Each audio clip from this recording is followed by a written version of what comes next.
É assim. Agora, a pergunta que eu faço é a seguinte: mas e quando Deus, Ele faz coisas novas na minha vida, na sua vida?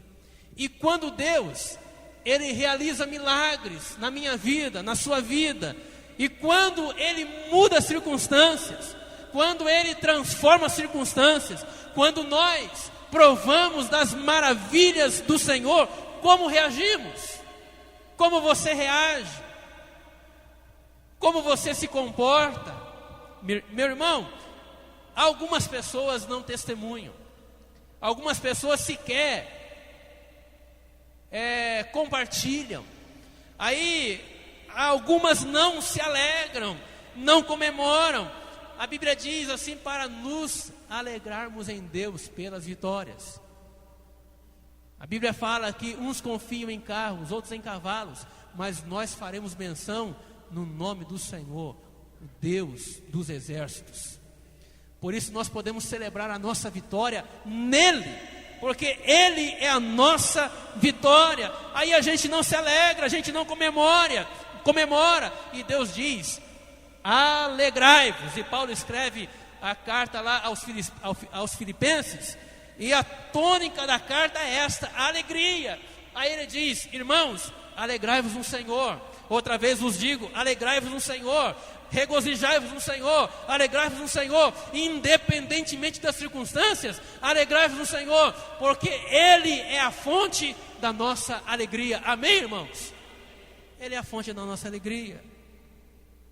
Parece que nós estamos perdendo o foco da nossa verdadeira alegria. A Bíblia diz que a alegria do Senhor é a nossa força. Irmãos, o diabo sabe disso. Ele sabe disso. E ele veio para matar, roubar e destruir. E ele sabe que a alegria do Senhor também é a nossa força. A alegria dele está em roubar a nossa alegria. Aí eu vou entender o seguinte, que se ele quer destruir a minha vida, e a primeira coisa na qual ele vai mexer na minha vida é na minha alegria, porque ele sabe que a alegria do Senhor é nossa força. De modo que se ele roubar a nossa alegria, então ele também roubou a nossa força. E se ele roubar a nossa força, ele nos esmaga, irmãos. Ele vai nos esmagar. É por isso que eu e você não podemos perder o contato com aquele que é a fonte da nossa alegria, cuja força é a nossa fonte, e cuja força é aquilo que nos sustenta, porque o que nos sustenta é a força que vem pela alegria que vem do Senhor. Posso ouvir um glória a Deus aí ou não? Amém. A nossa fonte é Ele. Ele é a fonte da nossa alegria. Sabe por quê, irmãos? Porque muitas outras alegrias a gente tem por aí. Sabe aquela pessoa que perdeu um filho, e aí depois de algum tempo nasce um outro filho? Isso gera alegria.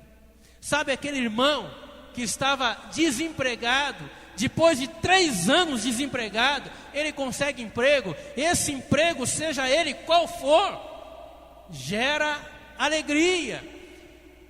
E aquele irmão que nunca namorou, diga aí,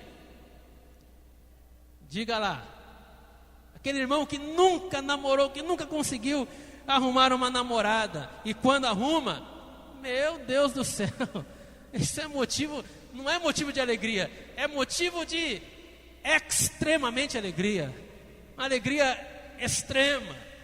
E aí eu vou entender que muitas outras alegrias a gente tem por aí. Eu vou entender que o mundo tem a sua alegria para dar. Eu vou entender que o mundo, ele tem a sua paz para dar. Agora, eu pergunto a você, essas alegrias podem gerar força, ou forças que nos capacitem para vencer? Não vão fazer isso, não geram. Mas a alegria do Senhor, de fato, é a nossa força. Porque toda alegria cuja fonte não seja o Senhor é uma alegria passageira, é uma alegria do mundo. Jesus disse assim que a sua paz é melhor do que a paz do mundo. Então o mundo tem paz para oferecer, o mundo tem alegria para dar. Aí o irmão, a pessoa, comprou um carro. Que alegria, né? Ele andava a pé, agora não anda mais a pé. Mas ele poderia muito bem viver sem o carro. Pode ou não pode? Pode. Sabe aquela irmãzinha que resolveu fazer uma plástica? Resolveu dar como é que é o nome? Um upgrade? Um aprende? Upgrade. Ô Maurício, você não é fraco não, hein? Você é fera, cara. Aí ela resolveu dar uma caprichada e vai lá e põe botox. Aí põe aplique. Né? Aí tem algumas irmãs que vêm chapada para a igreja, né? Vem toda chapada, né? Cheia de chapinha na igreja, no cabelo. Aí ela fez uma plástica, ela investiu no visual, mas ela poderia muito bem viver sem a plástica, viver sem um aplique, viver sem o botox. Pode ou não pode? Pode. Só que todas essas coisas são passageiras. Elas não podem nos capacitar para o tempo da desgraça, para o tempo das adversidades. Eu não estou dizendo que elas não sejam necessárias, que elas não sejam importantes. O que eu estou dizendo é que essas alegrias que vêm como consequências das coisas que nós conquistamos no mundo, elas não podem nos sustentar no tempo da dor, no tempo da desgraça. Agora, uma coisa eu digo para você: a alegria do Senhor, sim, é a nossa força. Esta alegria nos capacita para qualquer tempo em nossa vida. Se você está perdendo o foco da verdadeira alegria, meu irmão, em nome de Jesus, luta contra isso, que está forçando você, porque a verdadeira alegria está em Deus. E eu vou dizer para você o seguinte: você sabe em qual coração é que Deus pode gerar alegria? Sabe em qual coração Deus pode gerar alegria? Deus, Ele vai gerar alegria no coração daquele que foi experimentado pela dor. Sabe, no coração daquele que conhece o que é tristeza, que conhece o que é angústia. A gente, amado, só valoriza quando a gente perde. Aí quando a gente vê o fruto do nosso trabalho sumindo, sendo destruído, sendo confiscado, sendo perdido, sendo roubado de nós, sendo tirado de nós, aí a gente só vai aprender a valorizar alguma coisa quando a gente perde algo que tínhamos. É assim que acontece. A gente só valoriza quando perde. Aí ele só vai valorizar aquela mulher maravilhosa quando perdeu aquela mulher maravilhosa. Aí ele vai dizer assim: olha, eu tinha em casa uma esposa maravilhosa e não sabia, mas agora é tarde. Sempre maltratou, sempre humilhou, sempre machucou, sempre foi um chucro, sempre foi um cavalo, posso assim dizer, não tratando bem. Aí ela se cansa, ela diz: eu vou embora porque eu não sou o tipo de pessoa que você pensa que eu sou. E aí ele vai dizer: eu perdi.